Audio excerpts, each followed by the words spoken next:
warahmatullahi wabarakatuh.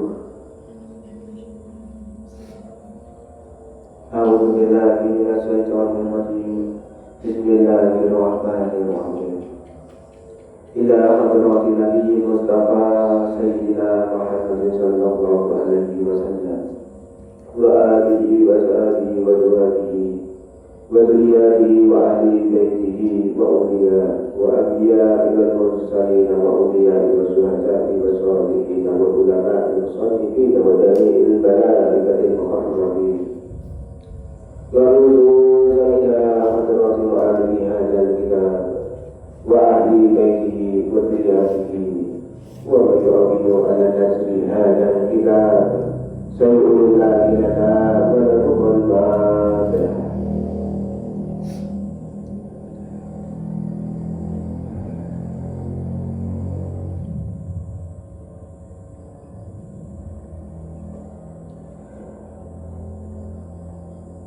A'udzu billahi minasy syaithanir rajim. Bismillahirrahmanirrahim. Qala Muhammadu rahimakumullahu ta'ala wa nafa'ana billahi amin. Bismillahirrahmanirrahim. Alhamdu utawi sakabehane puji ibu lillahi kata peduli kebagusan Allah. Ibu lillahi kata peduli kebagusan Allah. Alladzi rupani dan kata arsala kan teman-teman ngutus cinta-cinta alladzi Sayyidina Ibn kita Muhammad dan rupani Nabi Muhammad Mukammilan Ali Yempurna aki akhlak Mukammilan Ali Yempurna aki akhlak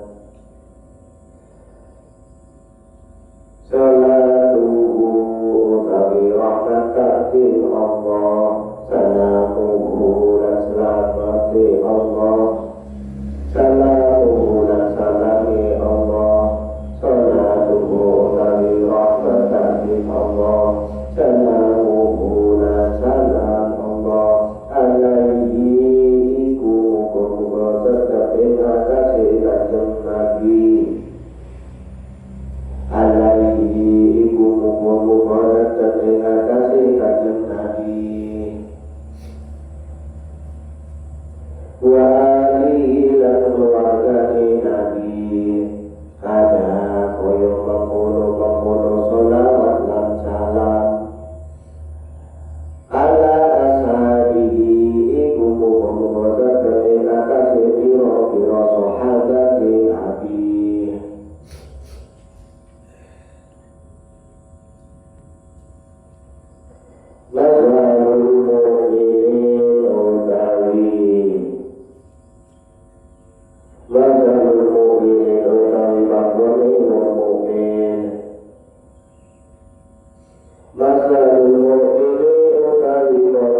wa huwa mongko utawi wong munafik mislu thairi iku sopadane manuk bilmosi dalam kurungane al-bahar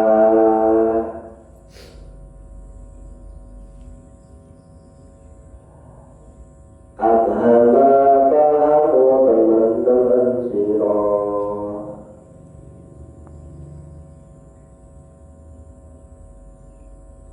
ila ra'aitallahu dalam balikane sinten Allah abdan ingkang mula khaira iku bagus-bagus kawula wa ta'alallahu mongko mengerti sinten Allah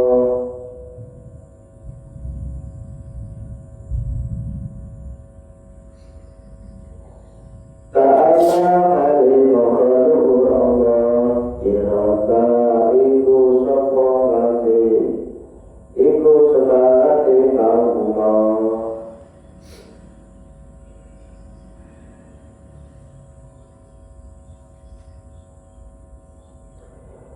ila arada dalam nalikane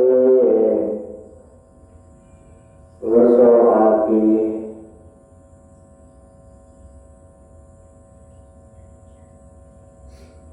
ila arada dalam nalikane ngersoaki Allahu zikr Allah abda ingkawula halaka irusake kawula halaka irusake kawula wajah Allah ta'ala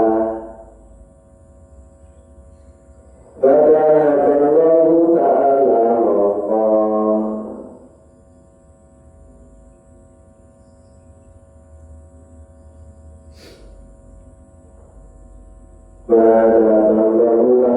mongko ngelaleake sinten Allah Ta'ala baca mongko ngelaleake Allah Ta'ala sinten Allah halim luhur Allah irada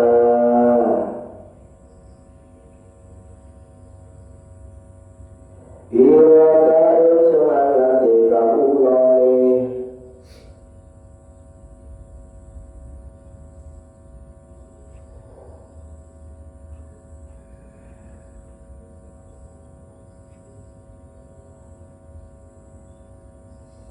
la syari'asan ora putus teman-teman ila begitu qalbi illa begitu qalbi kejaba sapa wong kang krasa atine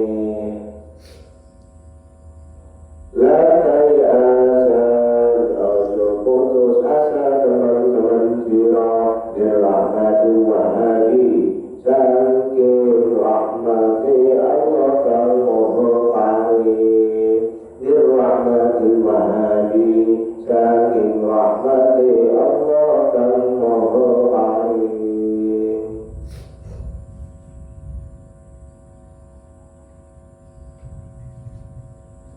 jadi di dalam kitab Irsyadut Thalibin mengajarkan bagaimana kita sebagai seorang mukmin ketika kita itu mengaji atau melakukan beribadah-beribadah yang menjadi kewajiban-kewajiban kita kepada Allah Subhanahu wa Ta'ala itu diumpamakan bagaikan seperti ikan yang ada di dalam air. Ikan kalau ada di dalam air senang, getah, kerasan, semangat. Jadi kalau sampai itu mengaji, belajar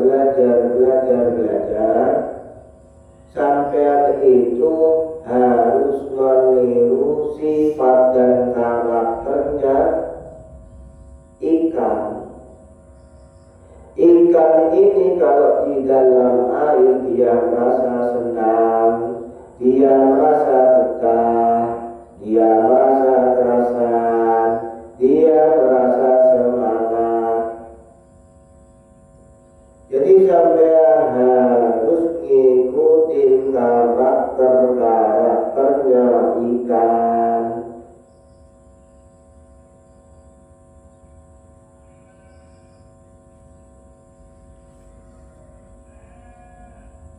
Dan orang-orang yang munafik itu ketika mengaji, beribadah, belajar,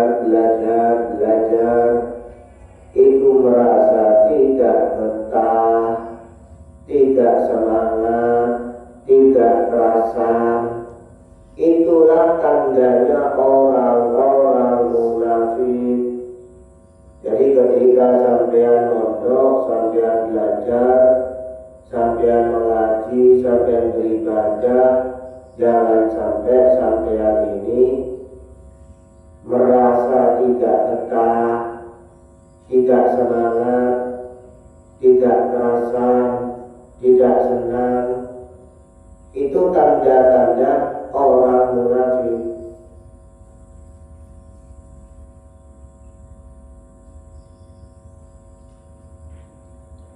Bagaimana cara dan solusinya kita sebagai seorang mukmin agar kita itu memiliki semangat yang tinggi, memiliki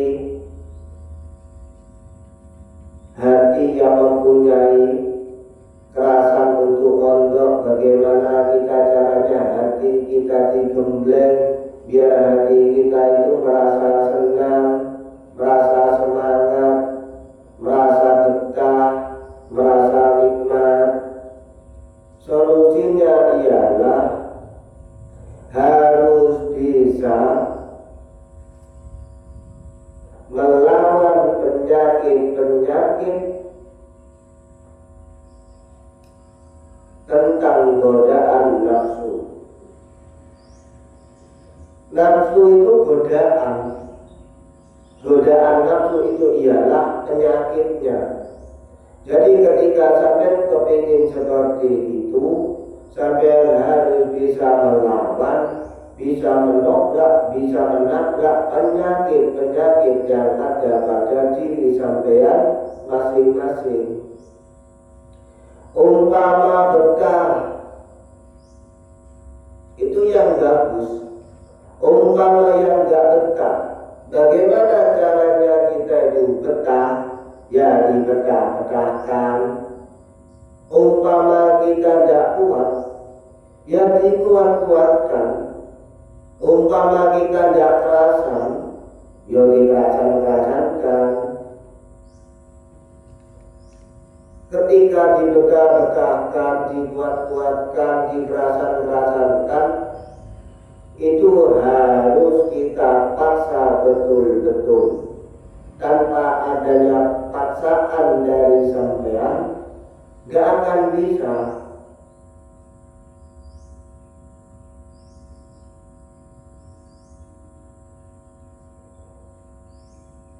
Jadi harus dipaksa. Apalagi urusan nafsunya sampean juga harus dipaksa. Itu penyakit yang harus dihilangkan bagi setiap manusia-manusia yang mengaku orang mukmin kepada Allah Subhanahu wa Ta'ala.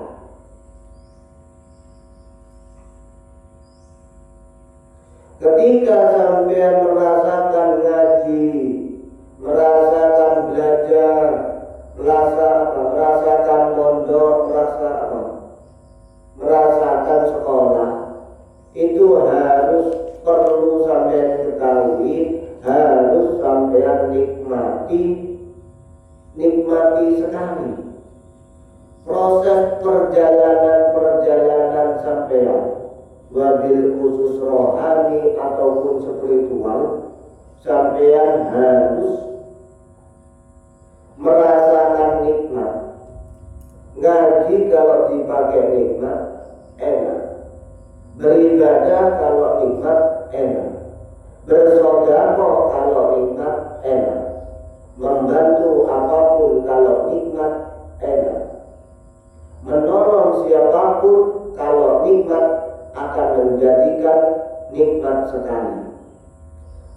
Kalau urusan nikmat itu sampai harus belajar dengan menu makanan.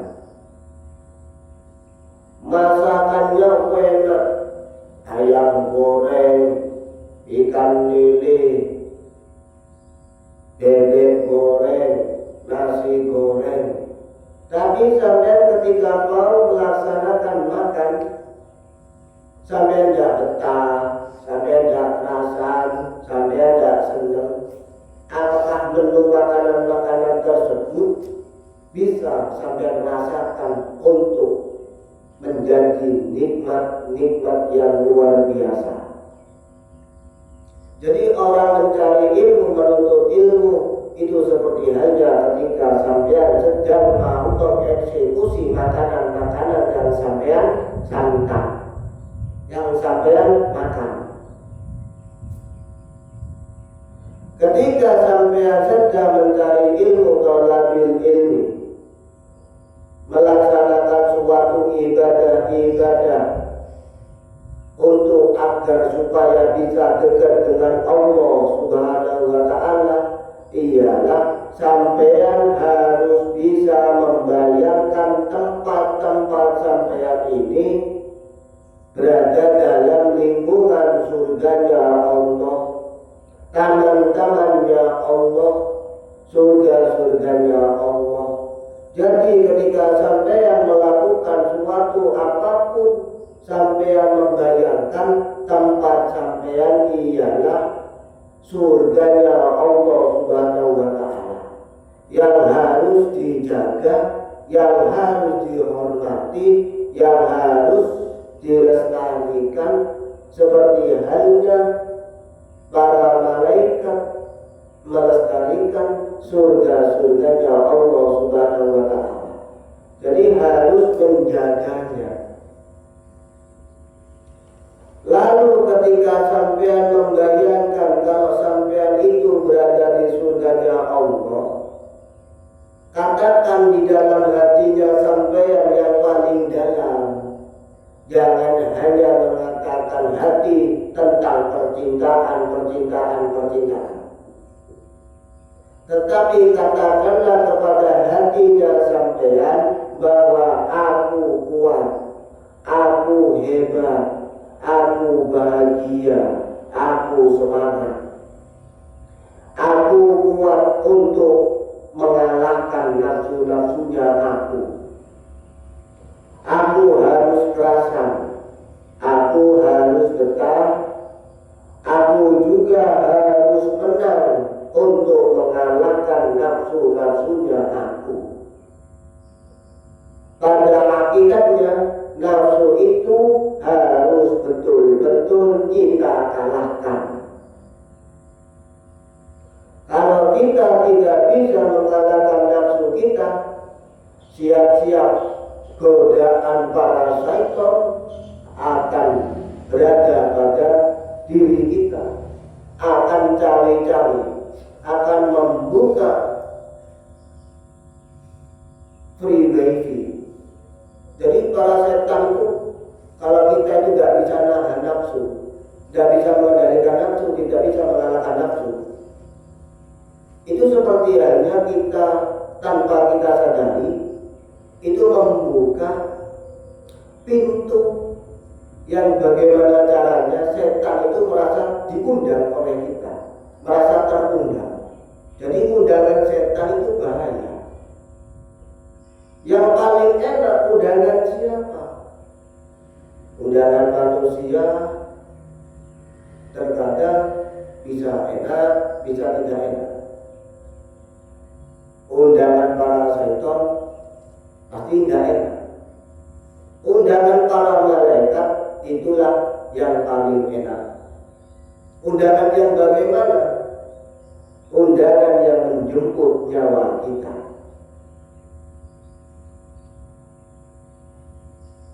Jadi ketika ulama-ulama salafus saleh hanya menunggu kematiannya, karena beliau itu sudah mempersiapkan hidup harus dengan iman, hidup hidup harus selalu ingat kepada Allah Subhanahu wa Ta'ala. Hidup harus melakukan kewajiban-kewajiban yang Allah Subhanahu wa Ta'ala perintahkan. Larangan-larangan yang Allah larang harus kita tinggalkan. Itu resepnya untuk menyambut kedatangan malaikat penyambut nyawa. Tapi terkadang tidak semua orang itu siap. Tidak semua orang itu bisa menerima dengan lapang dada. Umpamanya sampean sakit, sampean lagi sakit, mesti doanya, ya Allah tolong sembuhkan saya ya Allah, ya Allah tolong sembuhkan saya ya Allah, kan mesti gitu. Saking apanya? Saking merasa kurangnya ilmu pengetahuan kita untuk betul-betul menghadap Allah Subhanahu wa Ta'ala. Intinya jangan sampai sampean ini merasa patah semangat atau putus kesemangatan sampean. Ketika sampean melakukan patah semangat, berarti ini menjadikan sampean ini mengikuti godaan nafsu yang belum sampean kalahkan dan sampean tundukkan.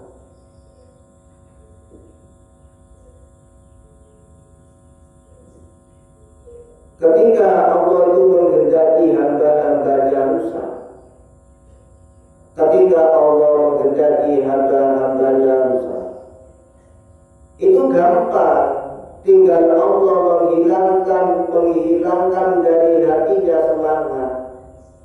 Jadi kalau sampai ini tidak semangat, sampai baru cepat-cepat minta kepada Allah Subhanahu wa Ta'ala, ya Allah, tumbuhkanlah rasa semangat saya, tumbuhkanlah semangat kami agar kami bisa terus semangat. Jadi ketika sampai males, semangat itu hilang, jangan diam, langsung minta kepada Allah Subhanahu wa Ta'ala.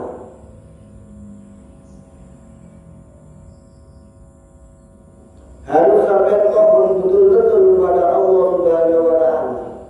Karena semangat itu kalau tidak kita punya, itu seperti halnya kita hidup tapi mati. Jasadnya kita hidup, tapi ruhnya kita mati. Jadi jangan sampai terlalu berlama-lama untuk putus asa. Patah hati yang dialami semua orang ialah dia mempunyai keras hatinya. Kenapa kok seperti itu? Keraslah hati, sebab hanya yang keras itu yang bisa patah. Jadi ketika sampean biar tidak patah hati, sampean memiliki hati, jangan keras-keras.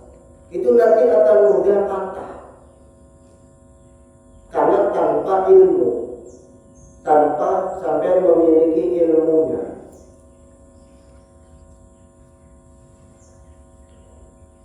Ketika sampean hatinya itu keras, sampean akan mudah kecewa, mudah tidak enak, mudah tidak tenang.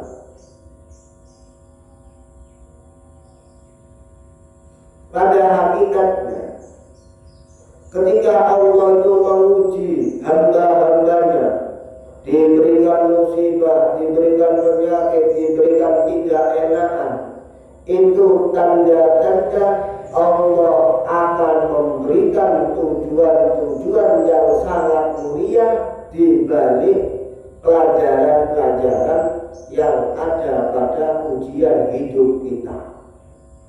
Jadi ketika kita diuji,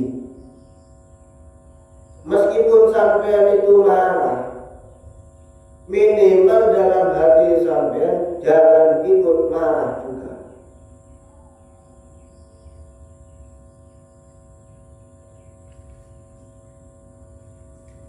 Karena sejatinya orang marah itu bukan hanya di lisannya saja. Orang marah itu juga ada pada biqolbinya juga. Hatinya juga yang marah juga ada. Jadi jangan dikira orang itu ngomongnya keras, ngomongnya tegas, ngomongnya begitu. Itu dibilang marah, bukan. Itu tidak ada hubungannya. Karena seorang berilmu memiliki prinsip yang tidak mudah digulingkan, yang tidak mudah digoda. Karena seperti ini itu urusannya dengan agama. Ini hanya semata-mata meluruskan agamanya Allah, meluruskan perjuangan-perjuangannya Kanjeng Nabi Muhammad Rasulullah Sallallahu Alaihi Wasallam. Jadi waktu zamannya Sayyidina Umar bin Khattab menjadi Khilafatul Rasyidin, itu tegasnya orang prinsipnya Sayyidina Umar bin Khattab itu tegas.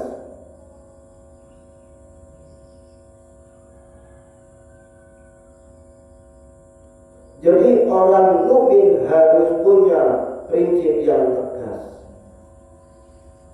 Biar sampean ini kuat, fondasinya sampean kuat. Kalau sampean itu tegas, sampean kuat, fondasinya sampean tidak bisa guling, itu nanti sampean akan sedikit demi sedikit menghindari perkara-perkara yang maksiat.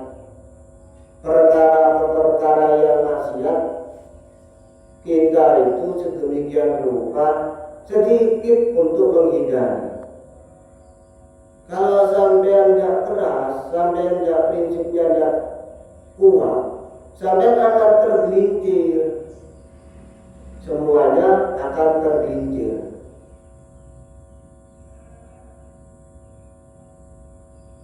Ketika hati sampean itu keras,